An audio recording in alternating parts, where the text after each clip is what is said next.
is going on. Put it out there. You've been a really positive influence on anybody that comes around you. Very impressive when you did your lead that you came in all dressed up out of respect for AA, and that was just the first time. So I want to thank you. Woo! Yeah, Chris! So without anything further, I'll give you this. I'm Chris, I'm an addict. You guys help me out with a friendly friend, I appreciate it. That's what I need for today. Grant me the serenity to accept the things I cannot change, the courage to change the things I can, and the wisdom to know the difference. Amen. God's what it's about, your higher power. And Big Book says don't be professional. Well, that's not me, I'm not professional. I'm an addict. So here's my footnote, so I have to use my addict professional. June 25th, I finally hit my rock bottom.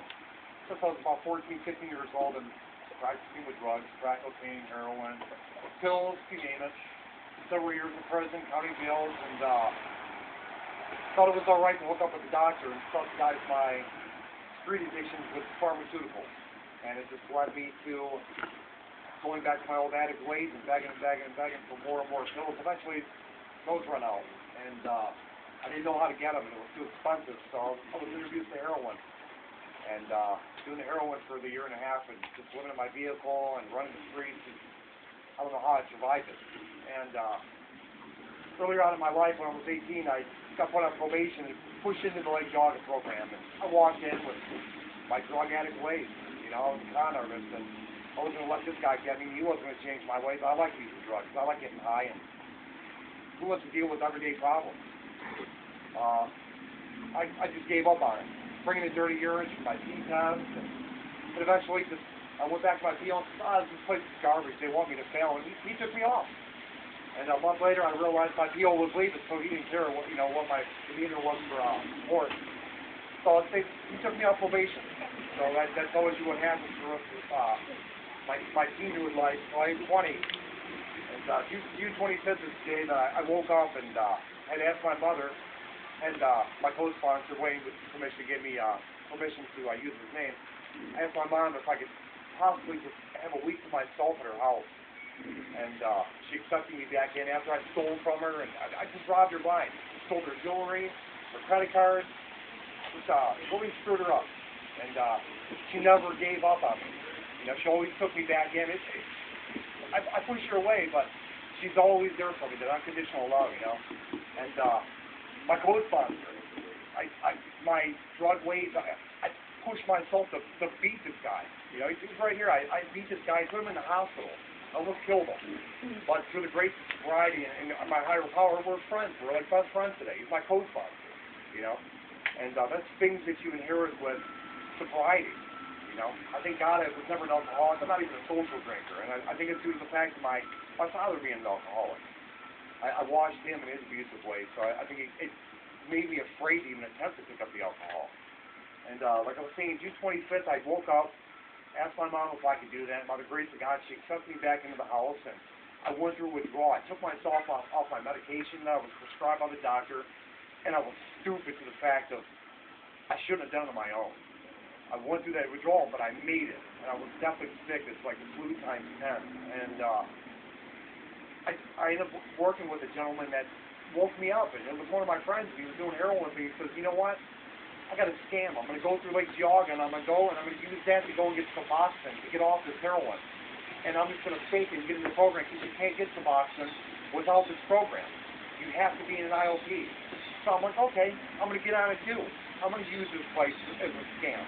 Well, little did I know, God grabbed a hold of me and said, you're not going any further with this addiction. You have too much talent in your life. You have too much sincerity and love. And it's time to turn around and make a difference in this world. And you got kids, wake up.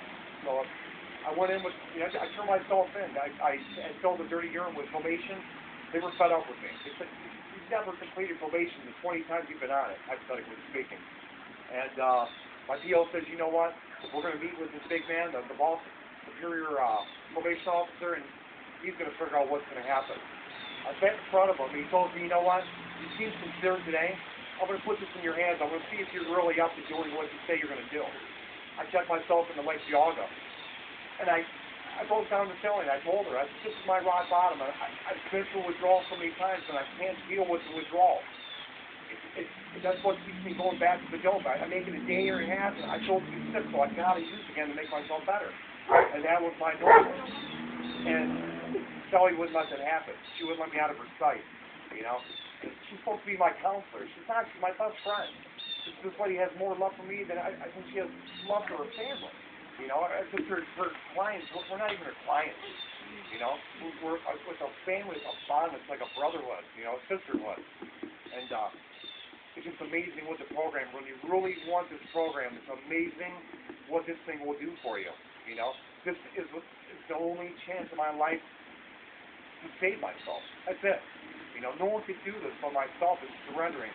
You know, so between God and Lake Geauga and the variety that I have today, it's miraculous what has changed in my life. I see my kids, I'm paying my child support, I got my license back, I got a vehicle, I finally got a job. You know, after praying, and I'm the type of person that looks, I want it now. I want this done. I need completion. Whatever I'm doing, I need it done right here. I need that gratification of having completion. I don't have that patience. And this program has taught me patience. This program, why it's so good, is it hits the key words that we don't know, like the word relapse. We've addressed this matter. I thought I knew what relapse meant. I thought, hey, every time I go and use drugs, I relapse again. That's BS. That's not what relapse means. I have short-term memory, so I can't get into it with depth of how I was taught, but I know what it means today. To me, relapse means today, if you don't have that support group, and you're not following the 12-step program or another way that you're doing this with others, and you don't have a time of sobriety, a period of sobriety, and you're just out using, I'll wake up tomorrow and another relapse, that's not a relapse. You have to be working this program to experience another relapse. And that's a cop-out. You say, I relapse, you know, it's expected in the program. It's not expected, you know. That's just a cop-out. It's a crutch that we use, or at least I use, my addict ways.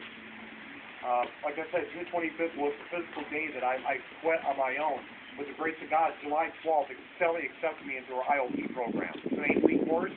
It seems long. It's BS. 3 days a week, 3 hours a day. It's nothing compared to what I was doing in the street. That's, you know. And September 7th is the day I graduated. It was last Wednesday, you know. And my co-sponsor had mentioned something about dressing up. And I don't have that clothes. I'm a drug addict. I don't have nice clothes. But I choose to wear my court clothes. And that's something I wore. I've never worn that suit outside of that. It was never, all the time to go to court, you know, my trouble, that's where I wore it. So I felt that was right. And my co-sponsor had mentioned something to me this morning. And it really hit. I never heard it before. It's called the 3 M's, okay? It's called meetings, makers, make it. You know, that's something to keep in mind. Without the meetings, love, support, I'll see you back out in the hood. But I'll be driving by with my brothers and my sisters, going to a meeting, you know? So with that, I'm Chris, I'm an addict. Hey, Chris!